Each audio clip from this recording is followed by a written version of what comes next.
Over 26. This is the Bagger Podcast. This is the Brunch Club. Over 26. welcome back to The mics are closed. Now, when you watch it, you'll understand. Yeah, What up, my name is Chaxy, the mastermind, your main man. The beautiful Mariah is around. The amazing Mwass is around. I'm not like a beautiful peer. The gorgeous Mwass. Huh? The light-skinned Mwass is around. Incredible. The incredible. The incredible. The whole gang is around. We are MIC CHEQUE MINISODE. Bado mnatumia mikono kwa club. Yeah, my friend. Sisi tuko tu hivyo. Anyway, so, because we have a few minutes to go, let's jump straight into Mr. Morale and the Big Steppers.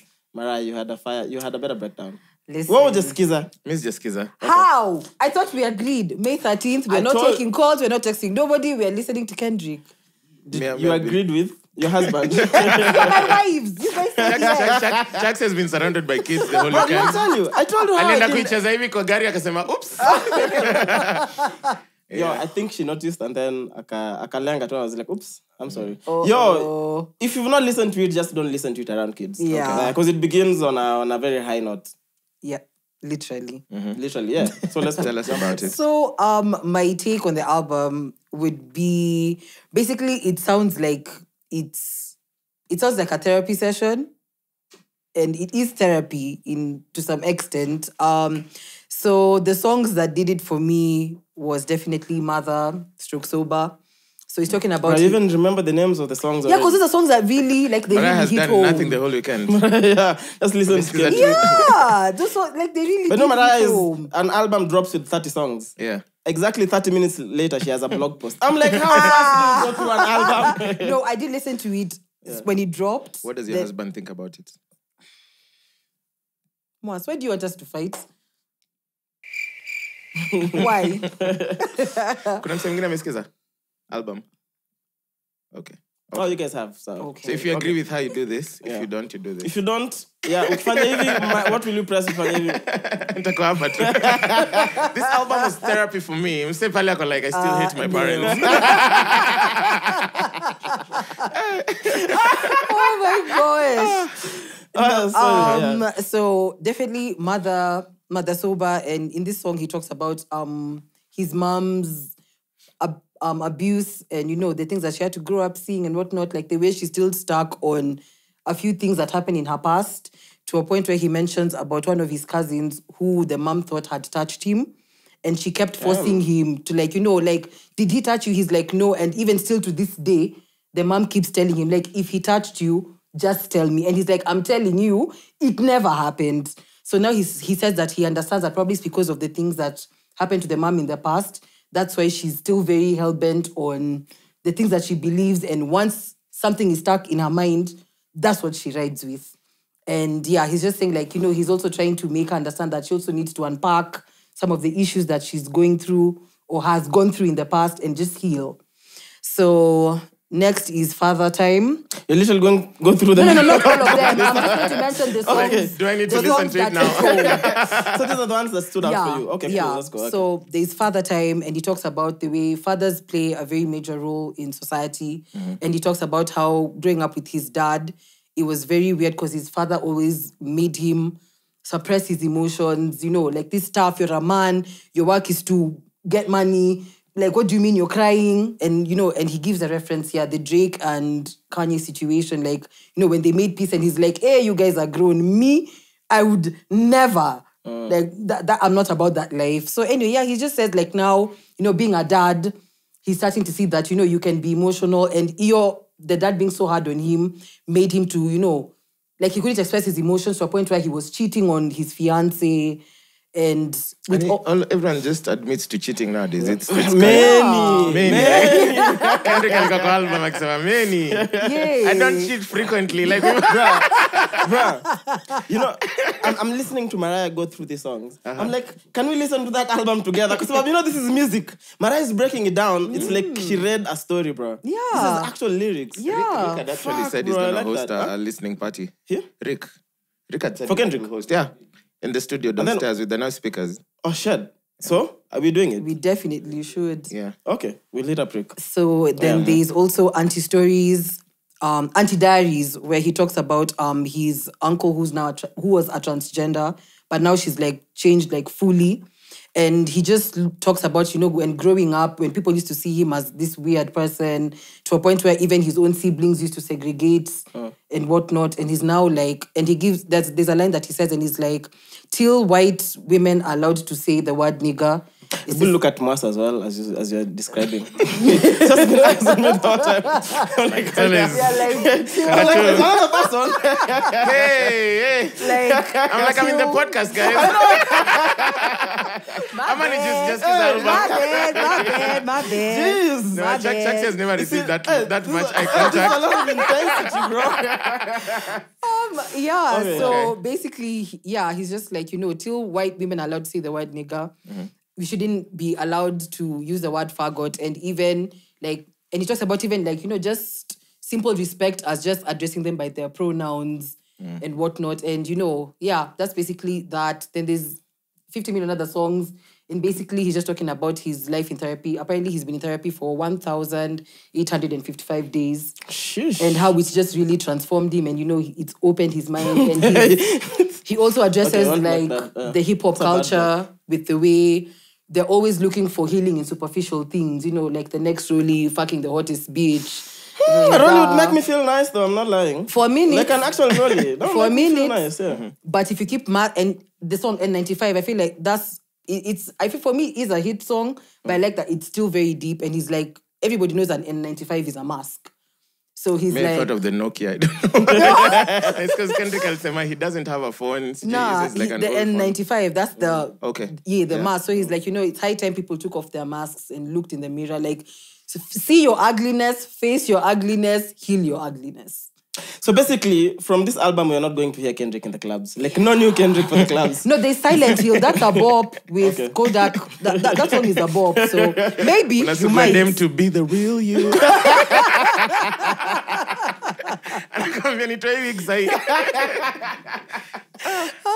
But yeah. Did you do anything else this weekend? Yeah, I went out. I was out on Saturday. Take notes. No, I was out on Saturday. Yeah, when? Oh, so the project dropped on Friday. Friday. Okay. And Mariah has... No, because honestly, I feel like there's so many things that he talked about and they really hit home. So Zingine, you listen and you're just like, ooh. Did you listen to Pusha's? It's Almost Dry. Yeah, no? Dude is always talking about coke. I can do without that. It's okay. But because I saw that I don't know if I read this or I heard this on a different podcast. They were saying that everyone is number one until Kendrick drops. So I'm curious to listen to Kendrick's, because for me, since the year began, Pusha is number one, and Pusha came out last month. Yeah, because I really dig that. Kendrick has done the highest numbers this year, but they're still saying it's not good enough for his level of.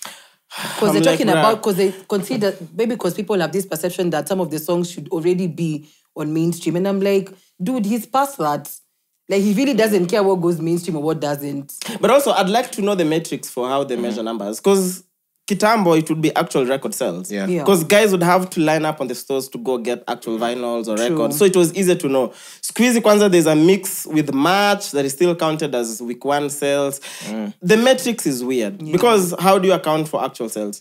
1,000 streams equals 1 buy. Oh. Ebu, give her the mic. We have questions. That's the algo of rhythms. Elon Musk should hear you. If you know these algorithms, and it's not on Twitter. No, you just whisper into my phone. Mariam. Yeah. 1,000? 1,000. I could be wrong. I think it's 1,000 streams is counted as one album buy. So he's done 350K sales. So now I guess you do the math of how many listens that is. So this is across all streaming platforms. Yeah, I think. Wait, no. Spotify. I'm not sure if it's. Okay, now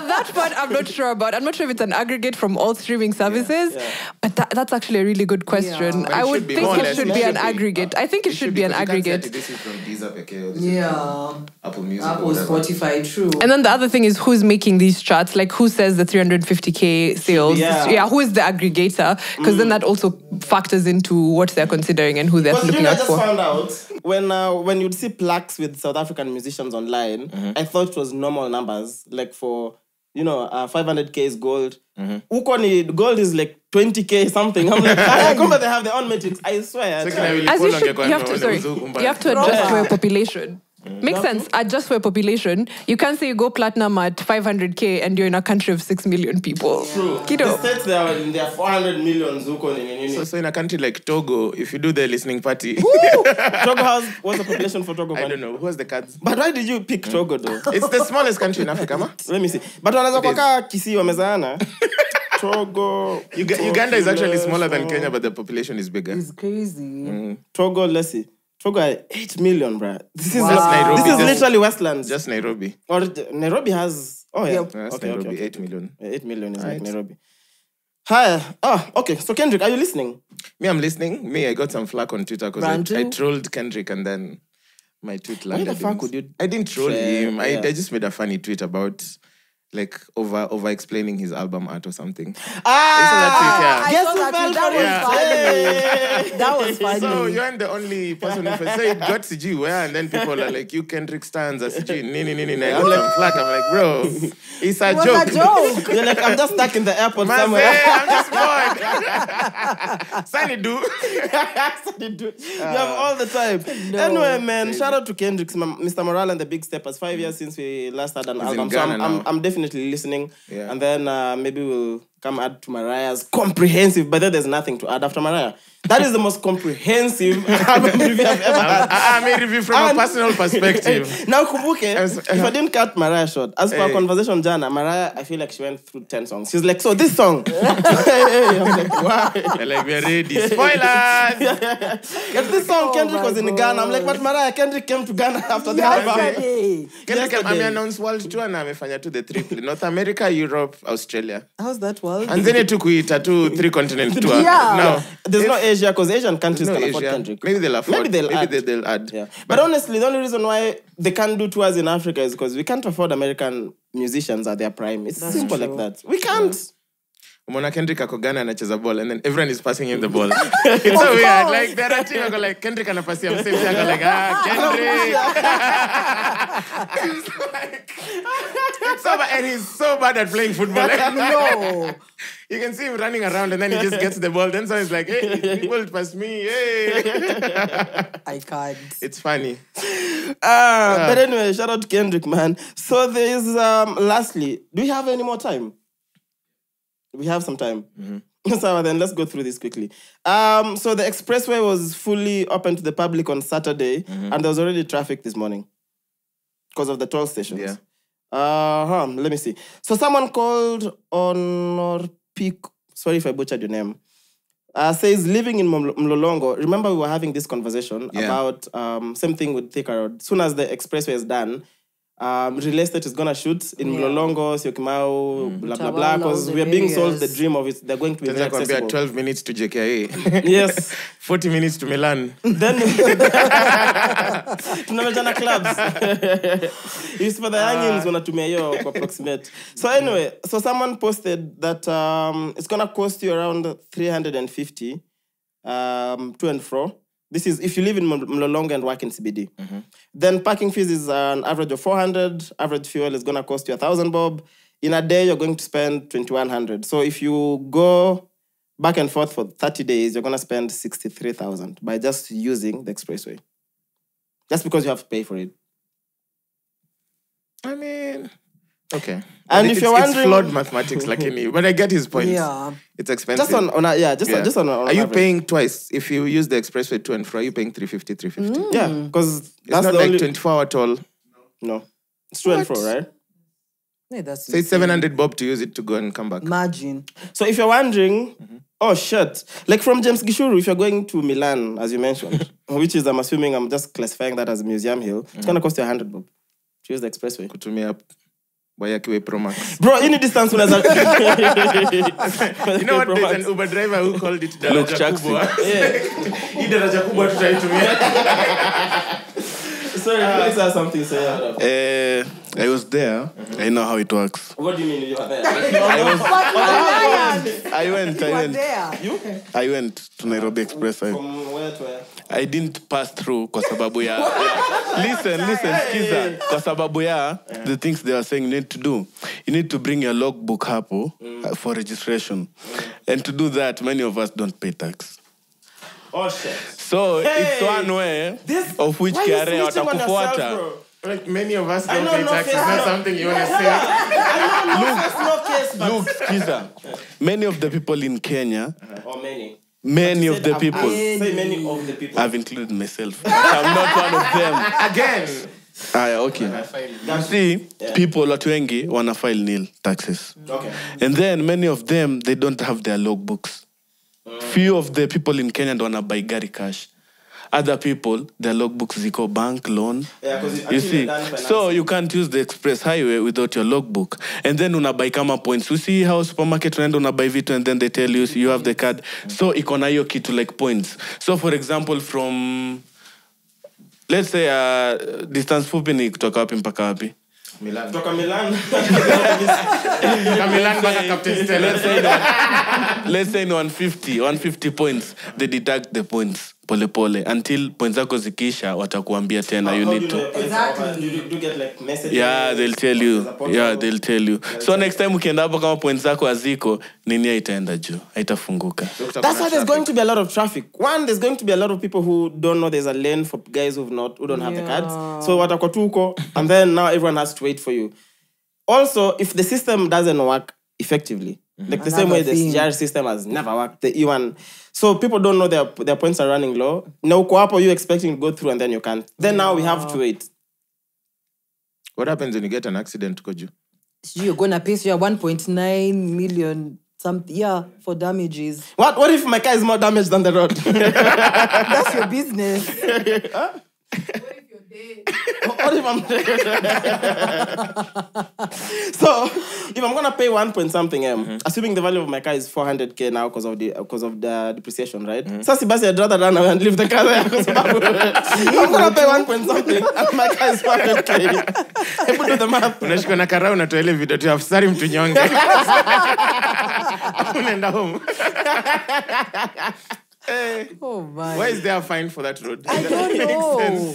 But also, just so you know, that road cost 7 billion more to make. It was supposed to be 65.2 billion, the valuation that was given, and it cost 72.8 billion. And of course, guess it was given to the China Communications Construction Company, the same company that has all the roads. So they say we're giving you a loan to build a road, but you can only use the company we suggest. Yeah. So the money doesn't essentially come to us; it goes straight to these guys. Then they fucked up the old road. Then they had to get a new tender to redo it. I did business. You know that video? I did business. Anyway, MINISODE, we are MIC CHEQUE. Over 26. This is the Bag of Podcast. This is the Brunch Club. Over 26. Welcome back to The mics are cool. Now, when you watch it, you'll understand.